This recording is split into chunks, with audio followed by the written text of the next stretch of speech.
మున్సిపాలిటీలు కార్పొరేషన్లు ఇప్పుడు అతిపెద్దదైనటువంటి సమస్య.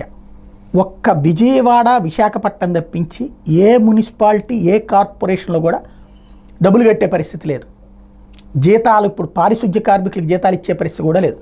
15వ ఆర్థిక సంఘ నిధులతో చేసే పనులకు 12,765 కోట్లు, 722 బిల్లులు, నగరపాలక సంస్థల్లో అవుట్సోర్సింగ్ సిబ్బంది జీతాలు, విద్యుత్ ఛార్జీలు, వాహనాల ఇంధన ఖర్చులు, వార్డు సచివాలయ భవనాల అద్దెలు ఇతరత్తా కలిపి 2,066 కోట్ల రూపాయలు, 129 బిల్లులు పెండింగ్లో ఉన్నాయి.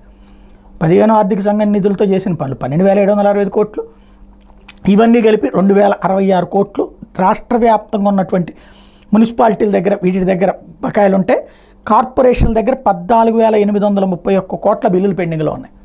టోటల్గా ఈ 14,831 కోట్లు చెల్లిస్తే కానీ ఆయా పాలన నడవదు. ఇది ఎలా? ఇప్పుడు ఆ 14,831 కోట్లు రాష్ట్ర ప్రభుత్వం ఇస్తుందా, లేదా నిధులు దారి మళ్లింపు జరిగితే వాటి మీద చర్య తీసుకుని ఆ నిధులు వెనక్కి తెస్తారా? చేయకపోతే అక్కడ జీతాలు రావు. జీతాలు రాకపోతే ఒక కాన్సెప్ట్ వస్తుంది. అలాగే పనులు చేసిన వాటికి డబ్బులు ఇవ్వకపోతే, గతంలో తెలుగుదేశం వాళ్ళు చేసిన పనులకు డబ్బులు ఇవ్వలేదని వైఎస్ఆర్ కాంగ్రెస్ పార్టీ మీద ఆగ్రహం. ఇప్పుడు వైసీపీ వాళ్ళ హయాంలో చేసిన పనులకి డబ్బులు ఇవ్వకపోతే ఇప్పుడు ఎలా ఉంటుంది? దీన్ని ఎలా సాల్వ్ చేస్తారు? బాబు గారి ముందు వన్ ఆఫ్ ద టెస్ట్ ఇది.